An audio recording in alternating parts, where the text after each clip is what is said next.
And we're back. What's up, everybody? Benja Welldone coming at you live on this beautiful Corona-free day. Today is Saturday, September the 4th at 10:35 in the morning. How are you doing? So, here's the thing. Unhappy, not depressed. What do I mean by that? Well, you see, somebody asked me the other day if I was happy. And I'm big into physics. The whole notion that something has to happen for you to have the result of that. You know, you push something, it moves. You work hard, you get the result of hard work. That kind of a whole thing, right?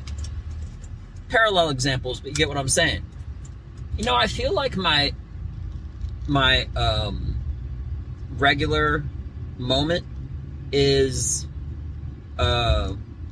non-existent, neutral, just very laxed. You know what I'm saying? Maybe lax isn't the best term, but anyway, somebody asked me the other day if I was happy, and I told them no. And they looked at me and they said, "Are you upset?" I said, "No." "So you depressed because you're not happy?" I said, No. And then I got into this whole tangent. I started thinking to myself, not just what is mine, but what an interesting question it is. Like, what is your temperament? How are you? How is, you know, how introspectively, how are you? What an interesting question. And is your temperament? I know some people that their regular temperament, they're always happy. I know some people, they're always just like fucking angry. And I started getting deeper into that feeling and that thought. And the funny thing is, this is kind of like a contradictory statement, but it's the truth. My regular temperament, okay, is always, it's always steamy, like angry, steamy, right? But not purposely because something happened. That's just my temperament. I'm a really aggressive kind of a guy, and you know, I set my morning. I start my mornings at like 4 o'clock in the morning, or whatever, even on the weekends, right? I'm really active, but I always have a certain sense of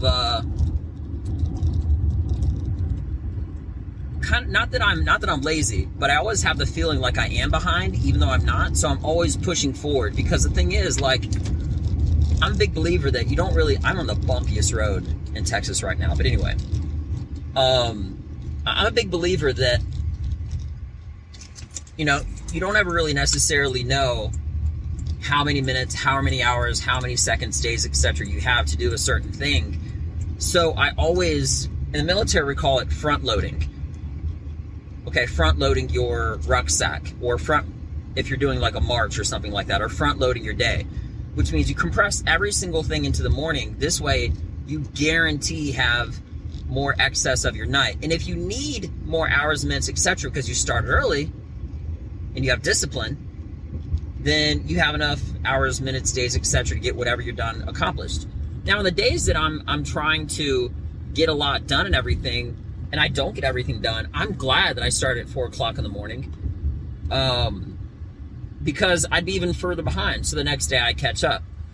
But as far as like temperament goes and whatnot, I always have the feeling that I'm kind of slighted, that people have a certain impression about me, and some of it's just, and some of it I don't have proof of. But the thing is, this is the world and this is reality. Not everything is fair, and the world is not a meritocracy, and I believe that I do something better than somebody else, okay? Unlike other individuals, whatever they do, when I miss an opportunity based off of an unjust reason, I put it into my, you know, my backpack, or whatever you want to call it, and I carry it around with me for life. And every single opportunity, added up after added up, I just keep carrying it with me. I got a big chip on my shoulder, right? That's a weird expression, by the way, but anyway, stick with me. But I started doing, and I've already known this about myself, but I didn't ever really externalize it. So for anything, this is just a rant to get out. You know, for every single opportunity and every single slight or something like that, I am a hater. I do hold grudges, okay? And it's part of my fuel, because if somebody says that I don't have the ability to do something, or I'm not going to do something, you just gave me that much more motivation. And it's a weird kind of a thing. And some people in the military call it getting pissed. It doesn't mean you're like angry. It's like controlled anger. And that's my normal grind. I start my day every single day pissed off at how either I didn't get something finished yesterday and every other thing negative that anybody ever said about me. And my mission is for myself.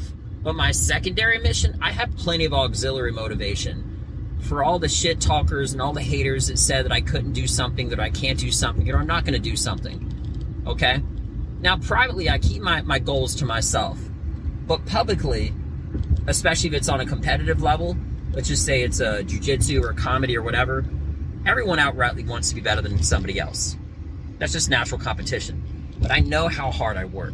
So I prove through my control, and through my discipline, through my emotions, and that hate. Well, I'm not going to say hate, but that steaming, constant rage. And that's a strong word, so I'll just say steaming, okay? Everything else is, without getting too deep and private, keeping things more to myself and not having everything be externalized, steaming will be the best way I'll describe it. But it's just part of who I am. And if you think about steam, how it's like a pressure pot, right? How it compresses and everything. That steam is part of what drives me. That steam of being slighted. That steam of being unjusted. That steam of feeling like I'm getting skipped over. Everything compounded on top of everything makes me more explosive, more motivated, and part of who I am. But don't get me wrong. My neutral on a 1 to 10 is like an 8.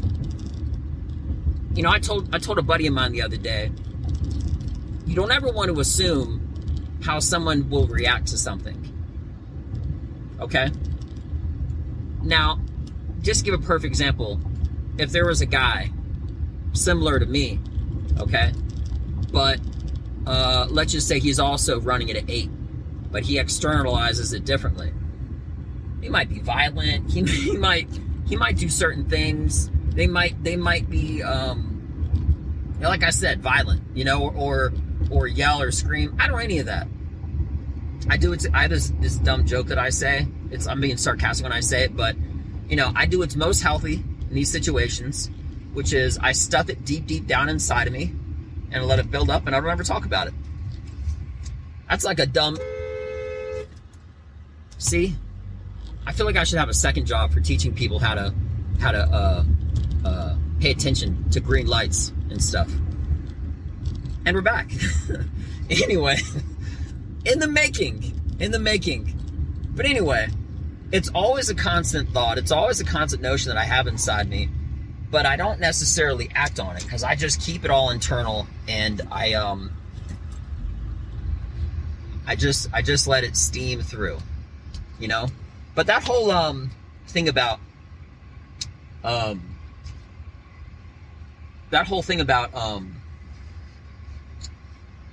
was I saying?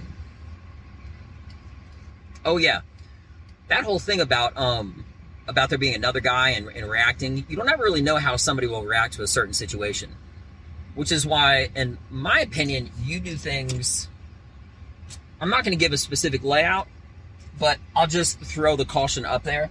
If there was a guy that thought that he could fire some guy from his job, from his employer, for example, without cause, for no reason, or even worse, for a reason that wasn't just, the person doing that firing that might be a jerk and insensitive might think to himself, he'll be fine, he'll get over it. What's the worst he could do? Well, imagine the worst thing and multiply it by 1,000,000 times, right? And then compound that with that guy's personal feelings, and that guy could just go freaking just, you know, crazy psycho, right? And the only reason I said that is because that's one thing that I always anticipate when I'm talking to people. And I think that that's something that's highly overlooked, because most people, again, in my opinion, when they talk to me, and for whatever reason it may be, very neutral, very normal. But when people talk to me in a derogatory way, it's always funny about the internal thoughts, which I have, which are imaginative to say the very least, which I don't act on. But I'm telling myself, this guy has no idea, and I'm not saying this in like a brutal way, but this guy, as many other people, okay, probably don't think how I or anyone else could react in certain situations.